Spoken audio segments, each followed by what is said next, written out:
Hey, Eric. Hey, Chris. Welcome to the program. Thank you. Would you like to go ahead and get started? Yep. All right.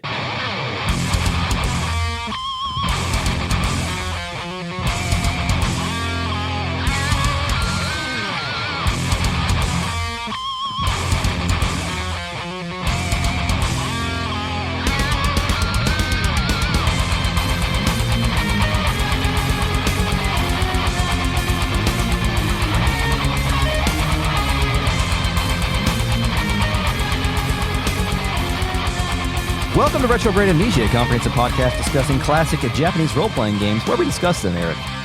Chapter by chapter, beat by beat. Welcome back to Season 5, Episode 16. We're covering Xenosaga, Episode 1. My name's Chris. Hello. Hi. Hello, Chris. I'm joined by Eric. That's me. Yeah. I'm Eric. Also is Eric. And as always, we are joined by the RealNet, a collective of patrons who are listening to us record live. They could also be watching us at youtube.com/ You got to go to Patreon to get it. The link, sorry. So you too can do this at patreon.com/retroym. That's right. /.com. /.com, my favorite protocol. Yeah. We're also joined by the fake net or post-production AI companion who wants to make us into elephant men like Elephant Mario in Super Mario Wonder. Initializing fake net. I so desire for both of you to explore all of the junk in those flippy-floppy elephant trunks. Super Mario Wonder seems pretty delightful. Yeah, I'm 2 levels in. Have you played it yet? Yes, I have played it. I'm 2 levels in, I guess. About 10 minutes of gameplay. Is oh, you all mean I've 2 had. actual boards? Yeah, two boards. Excuse me. 1-1 and 1-2. Oh, no. Parlance of Mario. I've played more than that. I've defeated one boss and done some subsequent levels after that. So I have unlocked another version of Mario. Okay, don't tell me what it is. No. I hope it's like water platypus Mario. It's not that exciting. It's just another, it's a flower that gives you abilities that's not fire. Hey, speaking of abilities, this Yeah? is a very special episode, Chris, because I'm drinking an energy drink that promises legendary energy, epic focus, 0 sugar, and no artificial colors. So if you can hear all 4 of those features in my voice this time, then you can hear the power of this energy drink that it's a special occasion for me to have a caffeine treat. I'm going to get some coffee at the break, by the way. Does that say Sour Patch Kids on it? Yes, it does. Does it taste like Sour Patch Kids? I don't think so. It tastes like red. It tastes like red. Red. Not blue, red. No, they have a blue flavor as well that is also Sour Patch Kids. I can't really, envision's not the right word, taste the flavor red. I can do a blue, I can do a purple, but red's not Get coming yourself to a me. shot glass and I'll save some for you. I haven't spit in half of it yet. There's a shot glass There's a shot glass right behind you. It's probably filled with dust. It's got Kirby on it. Keep going. Here, I'll wipe it out Wipe with my it with shirt. your shirt, not my shirt. This shirt is clean. I just put it on. I'm freshly showered. I haven't shat upon my fingers in 2 days. I can't believe I actually had a shot glass. There you go. No, that's a clear liquid, but you tell me what that tastes like to you. Yeah, it tastes red. It's red, Yeah. right? Not really sour, not really fruity, just red. Red. Red. A little punchy. Yeah, kind of a little bit of fruit punch. Yeah. But not your standard 0-calorie fruit punch. I should have got an energy drink for this midday podcast, but Well, in I our didn't. next midday podcast in 9 months, you nail one down, all right? Instead, let's nail down. Shion, that's who we are. She's going to be in the Elsa, and it's playable. We've already done all we can do at the dock colony. Now we're going to get the hell out of here. How do we do that? Well, we have to go. By the way, it's still silent in the ship. There's no background. Of course, why would there music. be any background anything? The silence of space. It's really starting to bother me. I head towards the bridge to enact the next cutscene, Eric, and I tell the captain that it's time for me to leave the port. We're going to the Milshan SAR system. Finally, we're going to go to Milsha. Yeah. We still don't technically know what the Milshan incident was, right? Not really. We've heard references to 14 years ago and people speaking of it ominously, and we're going to start getting some flashbacks here in just a second. Some sort of Realian uprising, I think we know. Yeah. Some kind of craziness, some kind of robot malfunction, Terminator future type shit. We get to an in-engine cutscene. As the Elsa pulls out of port, we cut to the men's bunk beds. The lights are low, and the back-sleeping Trankov is suffering from restless sleep. Yeah, he's entered the negative zone. Yeah. In terms of the way the pictures are colored. Yes. The negative zone, that's an excellent point. And now my dude is passed out in his work clothes, and I know that these characters never change clothes, but can you think of anything more panicky and alarming than witnessing one of your buddies passing out in the clothes he wears to work? Like if he goes to bed in those clothes. It is a sign of distress. It is a sign of distress, and I recently put my kids in a Catholic school, right? Catholic schoolboy. Yeah. I don't know if I've talked about that in the podcast yet. And now they wear uniforms. Yeah. And here's something that's different from the current Catholic schoolboy experience than the ones that you and I experienced. 30 years ago, right? We had to wear like shitty uniform shirts that you got from the Shaheen's? the shitty uniform store. Yep. And they were kind of thick cotton. They weren't super comfortable. Button up too. Polo shirts didn't exist back then. Yeah, they did. Not for my school, sir. Oh, okay. Well, Which is also your kid's school, so go ahead. yeah, well, but now they sell and they're allowed to wear like the sort of the dry fit nylon style ones. Oh, nice. And so they feel good and comfortable on them. So my kids don't they don't always take their uniform shirts off as soon as they get home. Oh, they like to rummage around in them. Yeah, until it's time to, go to practice or whatever. So when I see them rummaging around in their school clothes, I get an onset of distress because I'm like, why are you doing that? Stop it. Stop doing this. Yeah, I used to come home and change my clothes immediately because I felt like a new person. I felt like I was, getting out of my pupa and becoming like a regular person again. These are the clothes I can wear when I can do whatever I want. I can get grass stains on these. So apply this to the concept of a man in his military formals taking a nap in them, also sweating. His hair's still combed too. What the fuck? And these are the same clothes he's been wearing the entire game. His head is on a pillow that's just a texture at the top of the bed, which is also very upsetting. But then my dude wakes up, sitting up in bed and breathing heavily. He wipes the sweat from his brow, and then it fades to black. We then cut to the vending machine area on the Elsa. Yeah. Music. Nephilim plays, as Trankov vibrates wildly as he tries to select a coffee. I thought he was trying to get like a Mountain Dew. It looked like a can. Well, Chris, as a person who's been to Japan, you know you can get full of vending machines there? Boss coffee in a can, motherfucker. Okay, I was going to say Neon Genesis Evangelion merch. You can get whatever you want. Panties, anything you want. Yeah. My dude then shorts out, then grabs his right arm with his left hand, falling to his knees and bracing himself against the back of the wall. His breath, once again, becomes visible. We've all had night sweats that are a little bit like this, where you're like, fuck, I just got to get some cold water out of the refrigerator. I have a question about his breath. Yeah, what about it? Is the room getting cold, or is his breath becoming steamy? I've wondered about that. I think he's just haunted. Okay. Like, I don't think it's a temperature reflection. I think he's got ghost shit. He's got ghost shit. So is ghost shit, like he's becoming translucent, right? Occasionally? Occasionally translucent, like he is a haunted man that is being afflicted by some kind of ethereal alteration. Now, based on what I know from playing this video game and reading the glossary entries and whatnot, is this some sort of anti-Hilbert Effect thing? Like, is he phasing into the other dimension? That's an excellent question. He has had Gnosis contact, which you may think is the reason for this, because didn't he get, like, grabbed by the Gnosis on the bridge? Yes, and then Chaos saved him. Right. Yeah. Shion has also been grabbed by a Gnosis, so theoretically, we don't know if this is also happening to Shion at this point. Yeah. But I don't know if it's that or if it's a virtue of his brain, as we'll find out, being remixed, chopped, and screwed several times over the course of his lifetime. Or if that necessarily makes him more susceptible to this sort of... Right. If you have been brain remixed and Gnosis touched, you're going to start breathing breaths that are haunted and becoming translucent. Yeah. We cut to a first-person point of view behind Trankov's eyes as he looks at his own hand. It turns translucent. He starts to freak out and reaches for his drug injection device. But he accidentally throws it across the room. I hate when I drop my medicine. It sucks, dude. It starts rolling and then the fucking dog tries to eat it. That sort of mechanism is used in a lot of cinema, I think. Like when someone's freaking out and they're trying to jam their pills into their mouth. Drop all the pills? Yeah. I feel like I've seen that before. I can't necessarily point to where that I've seen that. I've certainly dropped a pill. I haven't dropped all of the pills before. No, I don't think I have either. Although I have seen your dog eat something it shouldn't, and then you like reach into its mouth to try to extract the forbidden... the brownie. Yes, the brownie. That was my best work, by the way. That was pretty good. I got deep down into the back of my dog's throat and pulled the brownie out. You looked strong and powerful, and I admired the speed at which you moved. Yeah, those are reflexes that you develop from like... You don't want to clean up barf. Saving a child's life. Okay. You know, from like, eating a fork or something. I don't have those reflexes. Yeah. No way, not on me. Mine have dulled because my children are a little bit more self-sufficient, but they're still there. You can still manifest them. Yeah. Trankov's vision blurs when he can't reach his drugs. He flashes out to the Zohar in a field. Its light burns his skin, and then he wakes back up. So I think we had previously theorized remixed brain, Gnosis touch, maybe also Zohar proximity is the holy trinity of ghosting yourself out. Zohar proximity seems to impact a lot of things. Yeah, but that is one of the things. It summons the Gnosis and it awakens Cosmos. Those things might be... It's all interlinked. Okay. Also gives this guy nightmares. Speaking of nightmares, he's still sitting on the floor. Trankov continues hyperventilating as it fades to black. Chris Mans is going through it. Yeah. We then cut to Shion dozing off in a chair, datapad in her hand. She's in Cosmos' lab. The datapad blinks, low battery or some shit, but then a whispery voice calls Shion's name 4 times. Shion. Shion. Shion. Shion. The first 2 times, it's in lowercase, but the 3rd and 4th time, uppercase. What do you read into that? I don't read into that. I don't think. Either. I think it was just a mistake. I think it's just whispers. Shion is then transported to the desaturated woodland graveyard. Oh, I went with Grayscale Zone. Okay, but Grayscale Zone's pretty good. Yeah, I like yours a lot. Desaturate, yeah. The same thing, same word. She's been here before, right? She was here when she tried to touch the Zohar. Yeah. Right. Mm-hmm. Music, Nephilim, continues. The little girl is back, and she speaks without moving her mouth. Shion, it may already be too late. Shion, whose mouth does move, satisfies me as she finally asks a relevant question. Who are you?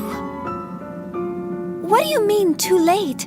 What's too late? The ghost vision child takes a few steps towards Shion and responds. Ultimately, the choice is up to him. But you may be able to understand him in his final moments. And Chris, the him she's referring to is Trankov due to the scene immediately fucking following this one. And preceding it as well, yes, right? You know what I mean? Like there's a little bit of foreshadowing being built in here. And the whole concept of, well, did you finish the scene yet? No, just that the choice is up to him, but he appears to have no choice. Yeah, that's true. And I think the mysterious Ellie girl is also giving Shion some sort of directive to bring comfort to him. Didn't she use those words? Bring comfort to him? Not for herself, but for him. Yeah. Is she trying to say, Shion, you are the son of God? It's possible. The daughter of God. You can heal the world. Yeah, you're just like Jesus, or you're just like Ellie Van Houten or Mother Sophia, or, go heal the mutants. Right. That sort of concept. Be not afraid. I'm not whiffing Xenogears here, but I'm sensing a similar sort of framing with... We're in the aura. Yes, I'm sensing this, a similar sort of framing with how the mysterious Ellie girl is addressing Shion and her role in this wider universe. Because to this point, we haven't really discussed Shion being a special girl of destiny at this point. She's just been in the middle of the scenario. But this gives her some Destiny-like vibes here. Yeah, I guess at this point we don't know if everyone's having their own little girl visions or if this is exclusive to Shion. Well, we're in the heads of everybody who has a past in this game, I think. Yeah. Except for Cosmos and Chaos, basically. Right, the 2 people that aren't even human, I guess. Well, I mean, we've been in Ziggy's head. Yeah. We've been a little bit in Momo's head. Ziggy used to be human. Yeah. Chaos is question mark human. Cosmos wants to be human. Momo, well, yeah, we have been in Momo, I guess. I don't know if they're setting up Shion to be a sort of Mary-like figure, or if this is just setting up some thematic underpinning for her role in the game. We flash back out to Shion, still asleep in her chair. The girl's voice reverbs and remains audible. Indeed, that will bring him comfort. Shion stands up, looks around. The lab's empty, and I think Cosmos is gone. The Elsa shakes, throwing Shion off balance. Datapad still in hand. She runs to exit the lab, and it all fades to black. Now we're in space. The Elsa surges with electricity as it flies through a space column. Shion stumbles into the bridge and demands to know what's going on. Cosmos, here with Momo and Ziggy, gives her an answer. A powerful force is affecting the ship from outside hyperspace. Facts and logic, Chris. How does that work? A powerful force from outside the ship is affecting hyperspace? Yeah. It's such a powerful force that it's penetrated the space column. As ninjas penetrate the dome, powerful forces can penetrate the space column. Interesting. Okay. I don't know if we've ever been engaged with any similar type of hyperspace interference in any other science fiction that I've experienced, at least. I can't think of any either. Mm-hmm. But Momo is me because she asks for more information. As music, Nosis, plays, Cosmos gives it to her. Something is trying to come into contact with the ship. If this persists, we will be dragged out of hyperspace. What's this? Unexpectedly, Momo then begins to sense something. The palms of her hands fill with light, as do Shion's. Yeah, I noticed that? Hand glowing, question mark. It's all I wrote because... From the 2 ladies? Yeah. Okay. Because how... Is hand glowing gendered? No. I don't think hand glowing is gendered because... Well, are there any other females on the ship? No. I doubt it, but perhaps there is some sort of similar, I don't know, stuff within Shion and Momo, because they're completely 2 different beings, right? Momo's a Realian, Shion is, as far as we know, not a Realian. I mean, we don't know if Realians are pretty human. More human than Cosmos is, anyway. More human than human. Thank you, Rob. The Elsa comes out of hyperspace. Everyone on the bridge is transfixed by what has appeared before them. A holy shitload of Nosis. Oh. Matthews asks Hammer if the coordinates are correct. Tony is taken by the moment. Shion goes into work mode and commands Cosmos to activate the ultra-wide-range Hilbert Effect. Cosmos obliges, drops the visor, then spreads out a shockwave that pulses out of the Elsa and into space. Ultra wide range Hilbert Effect sounds like some sort of marketing copy on like a pair of earbuds or something. Yeah. Or TV. Some kind of bullshit that you add on a bullet point to make it seem better. This actually prompts a fairly impressive zoom-out sequence where the Elsa is dwarfed in a sea of nosis in space. But Cosmos' Hilbert Effect radiates all over it. Momo thinks this is amazing. It's amazing. Even an amplified system should only achieve a range of 100 kilometers. Tony screams that he can't control the Elsa. Chaos adds that the gravity field has been distorted and their shit is completely fucked up. Out in space, the Elsa loses forward momentum and sideways drifts into a large nosis entity. We're being sucked by the whales. Right, whale suckage. Yeah. We'll later find out this is called the Cathedral ship, which is where the next cutscene takes place. Yeah, we're in some sort of smoky and or webby area. I could not tell if smoke or web to begin with, but I think it's more like gooey. Yeah, undulating. Gutsy. Do you have it? As sleeping Shion wakes up, surrounded in darkness, she wonders where she is. She looks to her right and finds Cosmos, Chaos, Ziggy, and Momo standing on an undulating pink surface. Ziggy is cradling Momo, who is lying on the ground. LOL, no one did this for Shion, the other passed out lady. Shion asks Chaos where they are. He doesn't know, but he remembers they were all engulfed by light, and then Momo comes to life. She steps forward and the camera switches to a sky cam rotating around all of our heroes. Momo is sure of it. Where are we, Chris? Cosmos thinks that we are located in the approximate center of a giant nosis. Yeah. This nosis is nearly 16,000 kilometers in diameter. To date, the only nosis of this size on record is the one named Cathedral ship. 16,000 kilometers in diameter. Interesting. There's not a cathedral here, right? In the ship? Yeah. At the end of it? There is? Yeah, dude.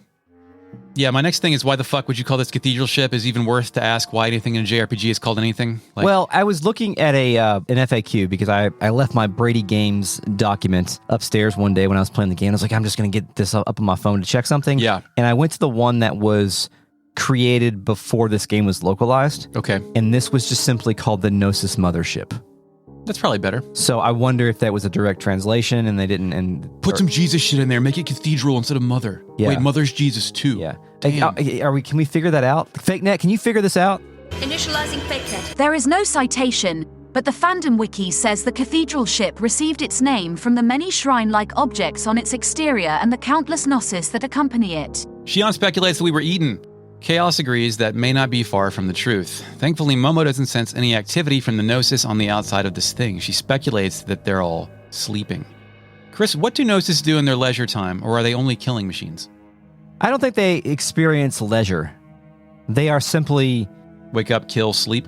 Yeah, they're simply acting on their impulses. Or are they sentient at all? Are they just forces of removing humans, the real virus? Yep, probably. Weapons, if you will. So we're in a gnosis. Do the rules of touching apply here? Must we all wear gloves when we touch the surfaces? Like if I have shoes on, I'm not going to get like translucified for part of the holy trinity of translucence. Oh, interesting question. I never thought about that. I don't know. Maybe the inside of a whale gnosis doesn't necessarily have the salting properties of a regular gnosis. It's possible. Yeah, it's more of like a mobile home than a... Mobile suit? Gundam? Yes, precisely what I was about to say. Yeah.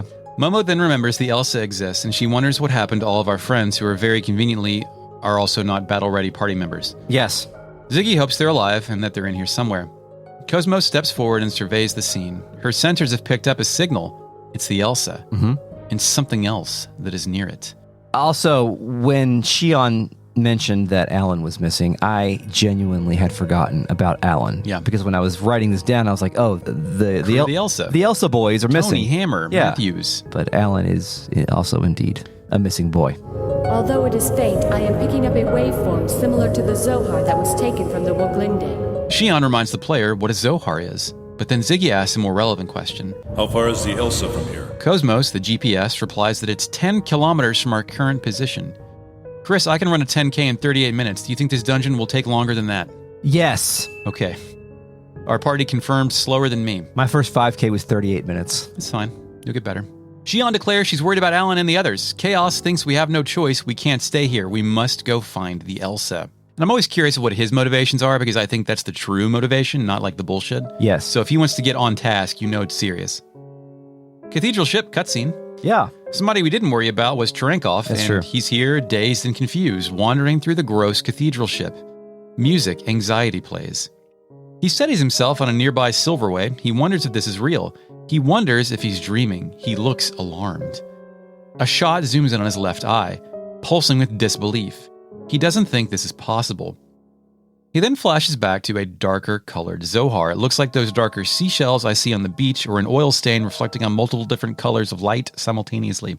It's also bathed in a column of rainbow light, or at least what I assume is a reused translucent texture from the space column. Narrating this flashback, Trankov confirms what we suspected. It's not possible.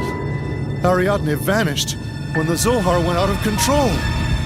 But So that also means he's there. He's there, and the shit around here is Ariadne's shit. Yeah. At first, I thought that he was in some sort of psychosis zone, but also I think it's more probable that he is actually standing in the environment I think of this Ariadne. is the reality that we're seeing right now. Yeah. The Zohar in the image explodes, and the planet blinks out of existence. We then cut to dusk and Cup World, where the sea of endless Olympic-like torch buildings, dozens of people are walking through the dense thoroughfare. And this is where Trankov got the handoff from Kevin? Yes. That area? So that is Ariadne. Yes. All right. He focuses on a little girl walking in front of him. She has a red long-sleeve top and a navy-colored skirt. He says, It can't be. but it turns out the girl's irrelevant. Trankov walks against the crowd, all of whom slowly disappear. He was saying it can't be for the location, not the Right. girl. In their place is a wooden door, by itself in the center of a road. Trankov stares at it, and there's a short sequence where the fucking door stares back. Yeah. His hand reaches for a handle. When he opens it, a hectic battlefield full of missile whistles and machine gun fire is on the other side. Bodies. War. Fade to white. There is war inside of the door. Beautiful, Chris. It comes back, and Trankov, as a boy, stands alone in front of a smoldering pile of rubble. Then it switches to Trankov in adult mode, presumably in the same area, but the rubble has been replaced by heaps of bodies, some of which have bled out. Fade to black. At first, I thought that this could have been Milsha. Yeah, that's what I was thinking. Before I 100% understood that this was is simply him re-experiencing his trauma from Ariadne. Yeah. Man's going through it right now. This is pretty graphic as far as what video games, or at least JRPGs, got into at the time. Cliff Racer posted a screen cap of when Trankov was standing in the city staring at the tower when it was still populated by people. Yeah. And most of these character models are ones that are used for NPCs, including the large purple coat man that we've I seen love that before. guy. Yeah. But the diversity of NPCs that they put in the scene to kind of, even though it's a couple seconds long. Yeah, it's very short. To kind of make it look filled with life is very, very good. It's very, very well staged. Composed. Yeah, composed. We briefly cut to the Durandal where an alarm's going off. Then we go to the Jerusalem Council. Is that what this is? It looks more sinister in the dark. It's like the council room, but it's dark and empty just for a second. Like nobody's manning the council room. On the Durandal? No, What? it cuts to the Durandal, and then it cuts, where an alarm's going off on the bridge. Then it quickly cuts to the Jerusalem Council, the 5th Jerusalem room, where the Council of Fucked Up Guys meets. Oh, I Nobody's there and the lights are out. Oh, I missed that. Okay. Initializing fake net. It's not the Council of Fucked Up Guys room, but rather an area of the Durandal we will visit in the near future. Then it cuts back to the Durandal. The 100 series are going fucking nuts. Warning alert in Section D. Distorted wave patterns detected in the quarantine hangar. Junior comes up from the bridge elevator. He speculates that this is because of the Zohar. The incomprehensible jargon escalates, culminating in a resonant waves being beamed through hyperspace. Raising a trapped inhibitor output in all Sector D compartments. UMN traffic detected across EPR radar. Something's beaming resonant waves through hyperspace. There's more serious technobabble going on here, so much that it's whoa, slow down, guys. They're just dishing it out. The end result is that Junior wants to gate jump. He tells Mary to alert the Foundation. He plans to follow it. Back at the Cathedral ship. There's a new background hum, Chris. You bet your ass I captured it for us. Yeah. Mm-hmm. It sounds more like someone captured... This one's different. There's a bunch of screams, then repeated them at low frequency than a true hum. It's definitely different. Oh, interesting. I don't know if Okay. you caught that or not, or if I'm just hallucinating with my ears. Do you want to play a little game here? Yes, I love games. My game is, what does Xenogears song would fit best in this sequence? Awakening? Okay, I was going to go with Omen. Oh, yeah. Omen or Awakening, one of those two. Yeah, okay. Tears of the Stars, Hearts of the Chris. I've also thought about perhaps Black Moon Forest as well, Yeah, without the forest noises. right. That's actually a different song name. at that point. I thought it was called Black. It doesn't matter. Black Moon Forest is that song with wildlife noises, but I can't think of the actual song name because it's been 4 years. Yes. Initializing fake net. It's the jaws of ice, you fucking morons. Gross, dude. This looks like we're in somebody's intestines. Soggy guts. Who'd you pick for your party? The most interesting 3 party members available. Shion, Cosmos, Chaos? Yes. Me too. Yeah. I head north, obtaining Nightwalker, an antidote. Then I fight the first of the enemies here.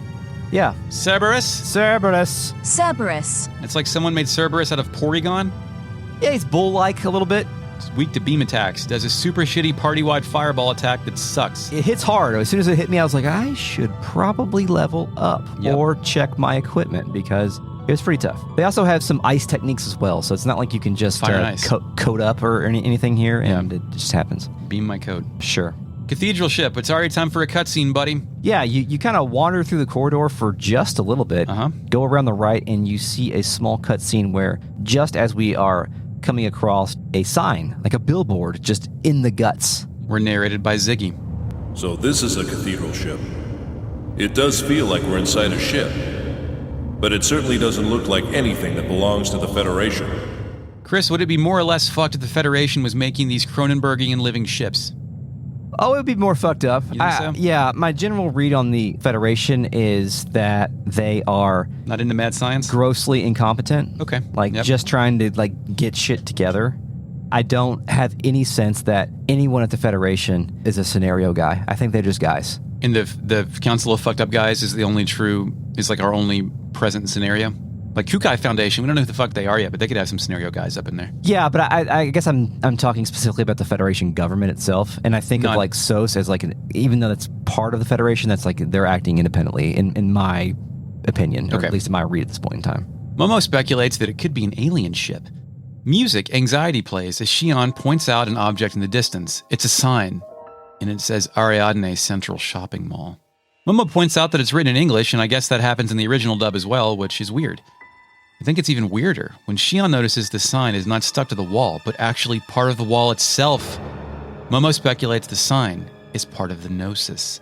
And what I can only describe as the funniest scene of this game so far, chaos that invites everyone to take a look around, as that's not the only art asset sign jammed into this level. The camera pans up across a split poster series of what? Fish. Identical open-mouthed goldfish. But the one in the center has a word under it. Why? Why? Why? Why? Why? Why? ¿Por qué? Why? Warum? Why? Pourquoi? I don't know why. I would like that in the podcast studio. Yeah, we can do that. No, we can't. There's not a high enough sample. I've looked. Now I can recreate it, possibly. It could be a shitty sample. It could. It's just a blowed out fucking 50 pixel fucking, okay. Yeah, we could do that. We'll get that done. Can we get somebody to extract the asset? I mean, even if we did, then it would still be low. Can the fake net upscale it? Can the fake net upscale it? Maybe, probably, okay. Yeah, all right. Perhaps. See what's going on. I will not be upscaling shit. Pay an artist. Shion challenge. Nobody points this out, by the way.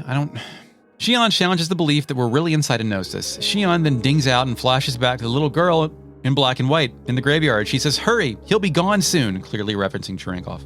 Shion rejoins reality. Ziggy asks if she's found something. Shion waves it off as nothing, still unwilling to talk to anyone about her fucked up trauma. Privately, in her own mind, Shion recognizes the girl and wonders what she has to do at this place. Currently, I think the girl is a manifestation of the Zohar, but I'm unsure if she's acting in Shion's benefit or detriment. Probably benefit, because that goes with what we think's happening. Yeah, she has some sort of end, right? Because she's like almost encouraging Shion to do good, to do things, to comfort things we him. perceive as good, but might backfire later. Could be. I don't really have an opinion one way or the other here, but it's just I don't know what her goal is. The ghost girl's goal is, but she has some sort of drive to do something. I'm just saying, if the girl is the angel on Shion's shoulder, there has to be a devil by necessity somewhere. Maybe Alan's the devil. Duality. Duality. Cathedral ship. Let's go see what Trankov's doing. Yeah. He's walking alone, doomed to roam to this damned existence. We then shift out to a fucking mind palace. A flashback. Trankov standing alone under an emerald light. His hands are tied behind his back. It's completely black space, and he's facing 3 mystery persons seated in future chairs. Yeah, this is a trial of some sort, and the judges appear to be let's call them a small council of fucked up guys, probably. Reduced council. Yes. Music, Inner Space plays. A woman's voice lays it down. At this time, the defendant's origins are unknown. That information was lost in the chaos of war, perhaps deliberately, I might add. It could be said that the circumstances surrounding the defendant actually qualify him as a victim of the life recycling law. Therefore, is it right for him to be the first victim of a capital punishment system that had been abandoned for thousands of years? It's true that the defendant must pay for his crimes. But with all the progress we've made in science and the study of the human psyche, surely there must be alternative means by which he can repay society? Please, I ask you to make a merciful and wise decision. And this lady that's speaking is currently his lawyer, will later be his wife. Right. And this is like, are we getting timey-wimey here? Is this as far back as we're going, or are they reflecting back on shit that's happened previously that we're about to see? I don't think this is as far back as we're going. Right. So we're going to go back farther before this. In just a second. Think. Okay. Because this looks like the last sin he's committed to get him to where he ended up going. With zero time for thought or consideration, the man seated in the center responds. This court hereby sentences the defendant, Andrew Trankov, to undergo level 7 personality reconditioning. We're engaging once again with the Life Recycling Act in a more meaningful way than we have before, because previously we've just kind of heard about it. Like Ziggy and Momo, I think, talked about it for a little bit. And I think it's one of the more interesting concepts in the game. Like, not necessarily the fact that they're able to recycle lives or whatever, but the concept of the Life Recycling Act as a piece of legislation and its impact on this society. I hope, I don't know if it does, but I hope the game continues to engage with it. But to me, this is basically personality reconditioning. And that's never, ever a good thing in science fiction. It never works. Has it ever worked? That's a good question, because I was going to talk about this later, but like usually the inclusion of non-natural humans, let's call them like androids, or artificial people, artificial humans, or cyborgs, any of these things, the inclusion of those, and when a piece of fiction asks the question, do these things have humanity worth saving or worth engaging with? The answer is almost always yes. Right, in fiction. Yes. And in real life, I'm throwing my Roomba in the garbage. Really? You don't like it? I don't have one. Oh. It's a theoretical exercise. Oh, okay. With the personality reconditioning, it's just the opposite, right? We've never seen a scenario in which that personality reconditioning ends up being favored. Because on the other hand, Chris, cognitive behavioral therapy is a thing that has worked for a lot of people in real life, and that's kind of personality reconditioning, or at worst, gaslighting yourself. Sort of, yeah, I can see where you're going with that. Trankov offers no reaction as the woman's voice tells him his future. With this ruling, the current you will cease to exist. But it also marks the birth of a brand new world for you. Let us celebrate, shall we? She says that line with a psychotic level of joy, like when you have to tell a little kid that moving away from their hometown and all their friends because Dillards thinks dad should work in North Dakota, and it's actually going to be good for you. Yeah, that's true. But at this point in time, in terms of our perception of Cherenkov's past, we don't necessarily understand here what he's done to be in this situation, where he came from, why his personality is all fucked up. As an adult, I no longer fear that me of the present or the past will cease to exist. I look forward to becoming a new person, but I think this is presented as a bad thing. Yeah. The mark on Cherenkov's forehead glows, and now it's definitely a bad thing. Yeah. And did they just brand him with that, or is this mark getting excited? I think it's getting excited, but I'm wondering also if it corresponds with like the levels of personality reconditioning, because his ankh glows again later, and it's like a different symbol. Okay, because I didn't know if like the personality reconditioning process is like that's the brand, is if I can shine my blacklight at it and it glows, or if someone gets mad, the side effect is their personality like he got branded this ankh, that means his personality is type A or some shit. I don't know, because don't those correspond with the Hebrew alphabet, the symbols on the Zohar? Yeah, but you could just.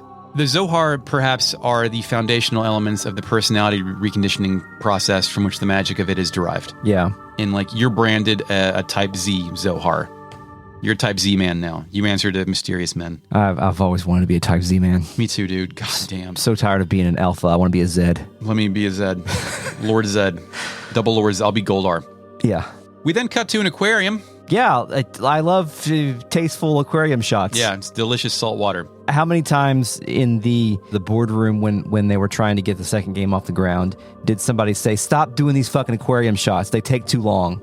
I mean, they do, but like the Gnosis, they're fish-like. We go to a beach a little bit later. The fish detector, there's like fish imagery. I think we have to aquariumize as often as possible. Well, I'm not saying it's a bad thing. I'm just saying like how much. I want to fucking animate. How many suits are saying like, well, this is a video game. Why are you doing this? Okay. You know what I mean? I mean, you mean when you find out one of the artists has a fetish that keeps getting expressed game after game? Like, why are we going back to the fucking aquarium? Why are we spending so much on cutscene framing when we need to produce a video game? Why is Tarantino always shooting her feet? Why are we giving Tetsuya Takahashi so much goddamn money? Someone probably said that after this game. Yes. And then like, oh, we're already in deep to the second game. Yeah. Mm-hmm. It's the same character model as the woman speaking in court. I think the same voice too. Is it the same person? Yeah, it's the same person. Technically, they've been married, but I think the reality is that she has adopted him.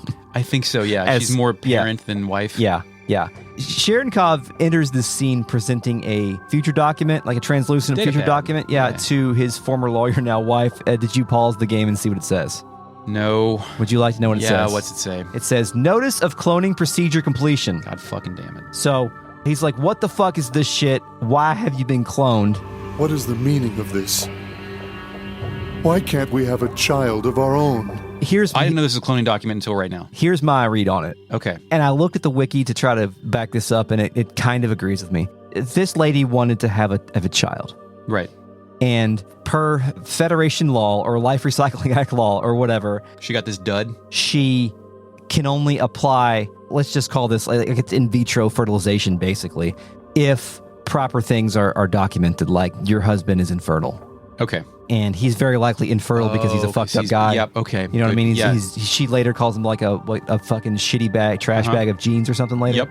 And so she needed him in order to get authorization to have herself cloned so she could have a child. That is the depth of a scheme. That sounds plausible to me. Yeah. That sounds great. Yeah, and what is she now if not a fucked up guy? Dude, what kind of future shit where like you marry fucked up guys to be able to clone them properly to get the artificial insemination from the fucked up clone that is then executed so you can have a child? Yeah, and Cherenkov discovers this and he's like, what the fuck? I'd probably freak out. Yeah, I would too. And it's very insane. It's like if your wife decided to go get a sperm donor without your consent. Yeah, not that she necessarily... But the sperm donor is a clone of you, so technically it's still your kid, but it didn't come out of your balls. Is that still your kid? I mean, I know if two sets of twins both have kids, then it's genetically the same fucking thing, so I don't think that the clone that she has commissioned has any of Cherenkov's DNA in it. Oh, okay. I thought, well, then why does he have to be involved? My conjecture is that you have to try to conceive a child naturally. Oh, I see. Before so I gotta fuck this guy. Yeah, and we're gonna see I gotta fuck this guy before I can clone myself. Yep, tight. Okay. Yeah. Okay. Okay. And she replies because he says, why can't we have a child of our own? She replies with indignation. Oh, stop it. What could you want to leave behind? Don't tell me you want that abnormal DNA of yours to live on. Nanotechnology is hardly perfect, you know. It still can't correct mutations in genomes. My read, which I think we've now disproven, is they cloned him and used nanomachines to correct behavior on the clone, or did they kill the real him and take that? What the shit is happening? Cliff Racer chimes in to say that this is a post-species preservation act in the timeline, so cloning is now heavily restricted, heavily regulated. Because of shit like this. Because previously they were just pumping out clones and whatever. Clone me, baby. Yeah. This is fucked. He asks, it's about to get more fucked, because he asks if it's his fault, and she replies with an evisceration. You're pathetic. A bit of nucleic acid desperately clinging to life. You haven't changed one bit since then. But of course, that's what makes you, you. This is where I have capital letters. Dude, it's Ramses. Trankov is car on Ramses. Takahashi loves rebuilt synthetic men undergoing crisis of identity and purpose. Oh, well done. I missed that. Yeah, because he doesn't necessarily get all the personality traits of Ramses because he doesn't have a antagonistic relationship with anybody. Yeah. But yeah, that's perfect. Is that a whiff? I don't know if it's I don't think so. I think they're separate. I just got it's more of a whiff of Takahashi's ideas that he's further developing. Because when she said a bit of nucleic acid desperately clinging to life, I pictured Ramses when he was fetal and shit, crawling out of the garbage dump to become a person to kill the actual Ramses. Yeah, and all these things are such a fucked up thing to say to somebody. But also, the thought that people want to have children because they want something to leave behind. I don't know if that necessarily... I think that only plays it's egotistical, but it's a common feeling. Is it? What, to think that your genes are important enough to pass on? Yeah, like, is that just me, like, seeing the ending to Metal Gear Solid 1 too much, or is that a real thing? Do people actually think that? Is Yeah. that why people, Do people feel people that? definitely want to pass on a legacy, want to pass on their name. And I mean, that's a valid reason to have kids. Is that a naturally occurring thing? Is that an evolutionary thing? Maybe you don't do it consciously. I'm sure some people do. I mean, there's all kinds of reasons to have kids that are perfectly valid, obviously, but I think the one of like, I mean, you know, that is the fucking Elon Musk shit, right? Why he's trying to inseminate artificially or naturally so many women is like, he's so important, he has to pass his genes on. Like a lot of the people in that movement of where they're the form of, I don't even know what sect of Christianity it is, where they just keep fucking and keep having 20 kids over and over. Catholicism. Catholicism. I mean, that is Catholicism, but there's like an exaggerated version of that. Yes. Of people that like think their DNA is the best and want to pass that on so they can make all of the white babies that they can possibly. Okay. So there could be an evolutionary tendency for people to do that, but also there is that sort of narcissistic brand. Right. I think like it is but it's like maybe a healthy product of ego because we are commanded to do the sex and produce the kids. Yeah, because in my opinion, the idea of wanting to pass on a legacy is less of a thing, and it's more of like the evolutionary thing is more of like that people or animals, humans, whatever, are compelled to do sex. Yeah, because it's a lot of fun. Yeah. So that's where it ends for me in terms of how I read this as an evolutionary thing. But, you know, I'm not an expert. It's just what my gut says. Right. It's one of those, like, I picture this is definitely some of the writer's ideology coming through to this to try to define what is a man beyond a miserable pile of secrets. A miserable pile of nucleic acid. Clinging to life. Okay, let's continue. A defeated Trankov responds, But then, why did you marry me? She holds up a data pad and responds, For this. Do you know how hard I worked for this permit? That's why I volunteered to care for you. What, did you think there was love between us? Please, don't kid yourself. I can get all the love I need with this. This is my favorite scene in the game. She holds up a headset and throws it at him and it bounces off his face. Yeah. She should have held up an expensive dildo. Like all the love I need with this, and then just like hit him with the fucking dildo. That would have been really fucked up and hilarious. But why the headset? Like, what is she talking about? She's having Demolition Man sex with somebody on the internet. Is that what that is? Yeah. Demolition Man sex? Yeah, I think so. Not Demolition sex, which we've established is something different. Yes. The actual Demolition Man sex, sights, sounds, no fluid Either exchange. that or she has a internet lover. Boyfriend, yeah. Yes. I'm getting emotional comfort from Darren over on the Space the Dot Colony. From Alan. No, not that one. No, not that one. From Jank. The headset slams into the ground, and we see her ankles walk past it as the camera remains stationary. She reminds him to take his meds, as she'll be held responsible if he doesn't. Trankov fixates on the headset while the woman stands near a pair of twin beds. The camera ground up Dutch angles his face, cutting it off his eyes, and it's about to get horror show in here. Yeah, more horror angles. He stares at the woman. Trankov then walks over the headset and smashes it, so we've known that signifies violence is on the way. Yeah. He approaches the woman as she turns around to look at him. It flashes to a black and white scene of the woman on the ground with Trankov standing above her. It then flashes to Trankov alone in a cell. The door in front of him closes. And like, what order did that happen in? I think like we just meant to imply he did a violence then got locked up for it. Yeah. Yeah, I think we're cutting directly to his next sentencing. And was she essentially telling him she was pregnant with this thing, or this thing is being made and it's going to be hers? I think that is not clear. Okay. Also, I don't think it matters. Well, I mean, you're killing two people instead of one at that point. Kind of. Legally. Well, actually, hold that thought out, because I think, don't we actually see the child later? We'll see. Okay. We'll see what my notes say, Chris. Okay. The only truth that I know. Yeah. Programming note, Eric's way further in the game than I am, so he's forgotten more. A little bit, yeah. But it's here in front of me. We return to court. The man's voice speaks. In accordance with Federation law, the defendant will now undergo Level 8 personality reconditioning. With this, Defendant 12584's human rights shall be revoked, and henceforth the defendant shall be treated as a life form belonging to the Federation. According to current law, this treatment grants the bearer the same rights and privileges as those of a Realian. You know, the most unrealistic thing is when human rights are revoked, it is not usually explicitly announced. Yeah. You know what I mean? Mm-hmm. They don't tell you that you're now subhuman. Yeah. But curiously, it grants him the same rights and privileges as a Realian. Yeah. So he's been downgraded, but that means these things still do have some rights, I guess. They did not subhuman rights. They did not have full rights, I guess, until the Milton Charter, I think. And this is pre-Milton Charter. But they said the same rights and privileges as a realian. So Yeah, they then must that's have- true. Oh, that's true. okay. So, but I think at this point in time, the rights are like, this is like, if you were to talk about this in the context of like American history, this is like pre-Jim Crow. Okay. I mean, excuse me, this is during Jim Crow. During Jim Crow, Yeah. right. The symbol on Trankov's forehead returns and it glows. We then return to a prison-closed Trankov wandering the populated cup city of Ariadne. The sun is set, but there's still a bit of light in the sky. The girl he noticed from the last flashback, the one he was following before everything faded away, she walks in front of him. The little girl turns into the woman he killed, or defended him, whatever, man, I don't know what's happening. But then she's the little girl again. Trankov stands in front of her, stopping her. The little girl, blonde hair, green eyes, slowly looks up at Trankov's face. He stares at her with a slight look of satisfaction. She has one word for him. Garbage. Garbage. Again, Ramses. Trash. Yeah, good call. An ethereal whoosh passes.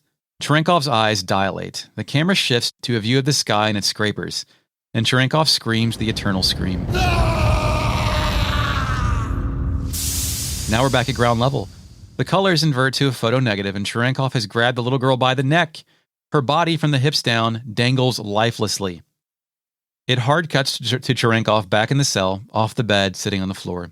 So is that all the same flashback from the same cell, or did he get reconditioned again, put back out in the world, saw the little girl that may have been the clone daughter, and then, which is the clone of his wife, and then he killed her too? Is that what just happened? Yes, but I don't know for a fact if that was his clone daughter, but it did remind him of that. Like that, whatever he did before could not be conditioned out of his system. He still had the impulse to kill. And I wondered if that was the same. Remember earlier when I talked about the first crowd scene, how he fixated on a lady that I thought was irrelevant? I think it was the same character. I think you're right. Yeah, I think you're right. A man's voice is audible. I must admit, I've never seen such a stubborn neural network. A different voice replies. A learning computer. The CPU is a neural net processor, a learning computer.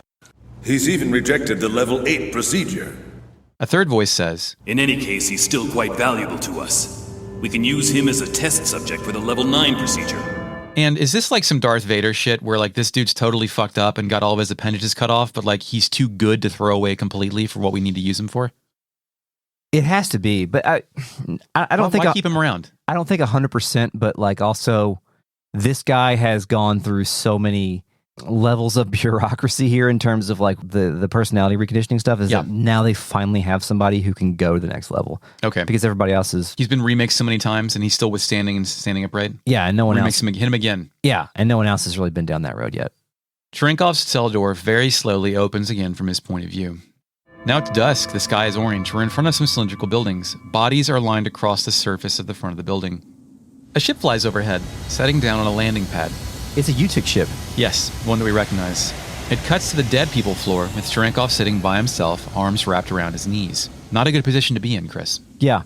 We hear a voice, presumably the person who just landed the ship. So you're the man who murdered every worker in this facility and annihilated 3 squads of Federation Special Forces. 3 squads. I was looking forward to meeting you. But you look like a poor little stray. Is this really your handiwork? This is Margulis. Margulis. Yeah, it's him. It's interesting, too, that we have seen Cherenkov brutally murder people, but we've only seen the aftermath. We've never actually seen how he does it. Yeah, like, is he just id bursting on this? Is he pulsating a shockwave out? Because annihilating multiple troops with your mortal body is... I think id bursting is probably the way he's doing it. All right. Maybe. Cherenkov rises and leaps at Margulis, but Margulis shadow dodges with alarming quickness, leaving Cherenkov face down on the ground, embarrassed. It seems Margulis, though, has learned something. A life recycling variant. No wonder the Federation police couldn't handle you. I'll commend you for that. However... At this point, Trankov is standing, breathing in a fighting game pose. He turns around and charges Margulis, who once again dodges and simultaneously punches Trankov in the neck or back.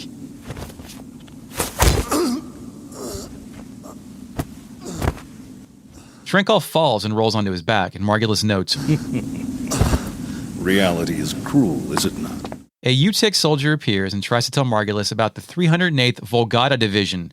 I'm always thinking about that shit. Same. Margulis waves it off. I know. We're taking him with us. The soldier cannot believe this shit, but Margulis can. Yes, this one may be useful. Margulis kneels down and offers his right hand, and he tries to get epic.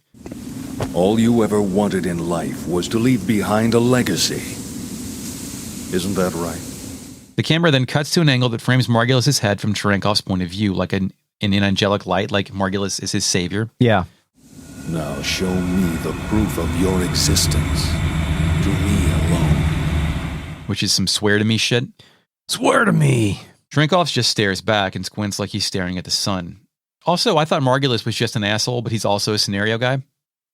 Oh, yeah. I think for sure he's a scenario guy. I mean, he's got a scenario. He's got specific goals that he needs to achieve. And in order to achieve those goals, he needs guys like this. Like, he's basically created a pipeline or an algorithm in order to gather fucked up guys, subjugate or influence fucked up guys like Trankov. So he thinks he has the key to properly condition a Trankov. He does. And his big selling point is like, I believe that I can give you a legacy. That's what Trankov wants. It's like the Sigma male YouTube pipeline. I can give you a legacy. Right. You can be important. Yes. You can rise and grind just like me. You can't just be a poster. You can be an admin. Yes. Well, Eric, before we can continue playing the video game, we have to continue talking to the RealNet. Initializing RealNet. Hello, RealNet, on this fine Sunday afternoon. It's our first Sunday afternoon show. We've done Sunday morning shows before. I don't know. Probably. That's a really good question. But we've got a nice bit of participation going on here today, so let's see what we got. Andy Hoof says, as beings of knowledge, Nosis spend their spare time surfing the intellectual dark web. That's true. Cliffracer says that Takahashi likes sunken cities, which I agree with. Also true. Lost sunken cities. Mm-hmm. Gotta be lost.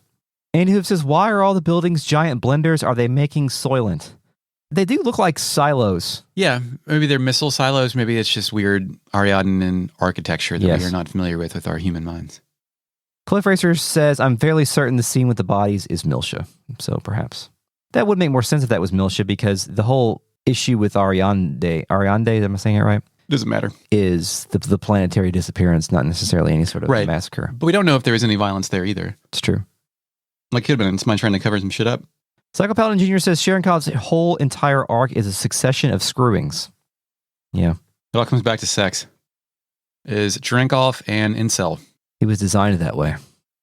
Psycho Paladin Jr. suggests for a background song for this section of the game, Jaws of Ice. Maybe that was, Jaws of Ice. That was maybe what I was thinking of. That's a good one. John Doe says, I fucking love the fish billboard so much. It's a good left hook. Psycho Paladin Jr. says it's a Xenosaga Jesus fish. Why? Why? Just why? John Doe says a lot of fucked up stuff happens with Trankov, but honestly the most fucked up thing is that he marries his lawyer. I'm not sure that was his idea. No. Like, I'm sure he was reconditioned to get in there. She had that mindset when she got him off the... Yeah. Like, hey, Scramble Brains, you look pretty hot over there in your suit. Eric Van Nine says, I married a brain damage amnesiac so I could clone myself. It's some top tier insanity. I agree. If I could clone myself and put my personality in the clone, I'd do it.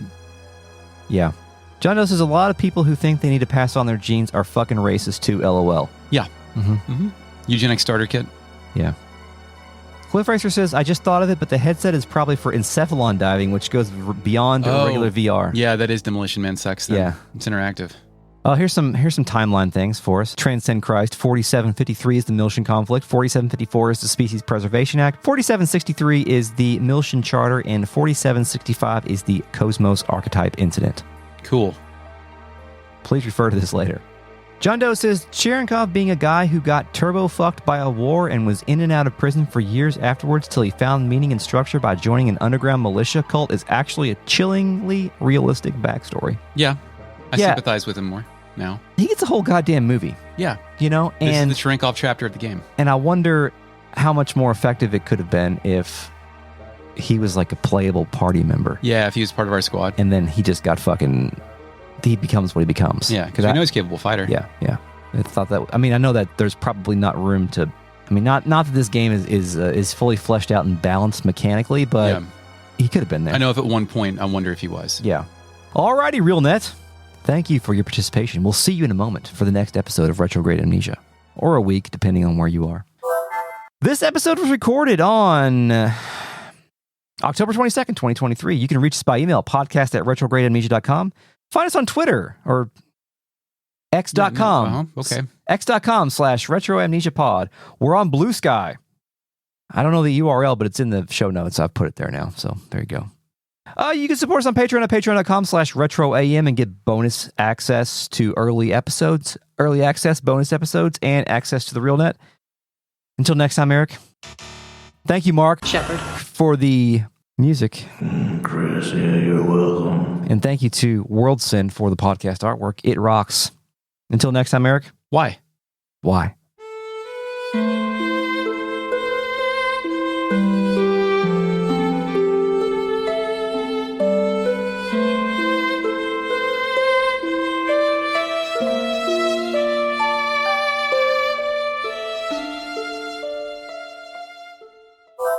When we open the podcast is let's do the podcast. That's how every show is secretly opened. We could change that. I just want to make sure. Do I sound okay? Do you have to check that shit? Yeah, I should check that shit. Talking to that mic, get that get that right there. I'm getting it right on. I've got my voice coming out of my mouth. Yeah. I haven't talked on this microphone in like a month. Yeah, it's been a while since we've recorded a podcast. Sorry about that. Pretty good. I'm off the next 9 days. You can record another one, not next Saturday. He could be. But he could be, but he could also. An ethereal whoosh pashes. Cathedral ship. Playable. Do you want to not play anymore? Cut this episode off? Hell yeah, it's 2:58. Yeah, I mean, we got a good bit in here, and let me see what we've got going. We played for about 3 minutes. Yeah, I know. We didn't even fucking get into the actual dungeon itself. Get us to Japan fast. In accordance with the law, the defendant will now undergo level 8 personality reconditioning. With this, defendant 12584's human rights shall be revoked, and henceforth the defendant shall be treated as a life form belonging to the Federation. Like yeah. In terms of the way the pictures are colored. Instead, let's nail down. What? Yeah. Therefore, it is right for him to be the first victim of capital punishment. The system has been abandoned for thousands of years. I fucked those words up. This is all getting deleted. All right. Unexpectedly, Momo begins to sense something. Nope, did that. Yeah, it's been some fucking shit, Just like, a lot of things. Things just keep happening, and you have to keep going to him. No rest for Dad. No rest for Dad. No rest for Dad. Playtime's over!